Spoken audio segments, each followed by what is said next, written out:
মূল শক্তি যেটা, যাদের শক্তিতে আপনি ক্ষমতায় টিকে আছেন, আমেরিকা, তারপরে ব্রিটেন এবং ইউরোপিয়ান ইউনিয়ন, সবাই সম্মিলিতভাবে আপনার উপর স্যাংশন দিবে।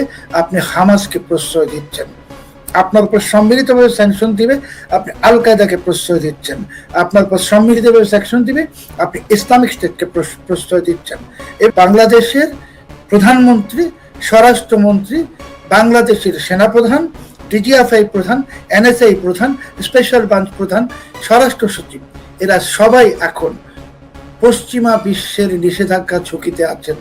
চেতাম হাউসের একটা সাম্প্রতিক নিবন্ধ রিপোর্ট ছিল, আপনি নিশ্চয়ই পড়েছেন।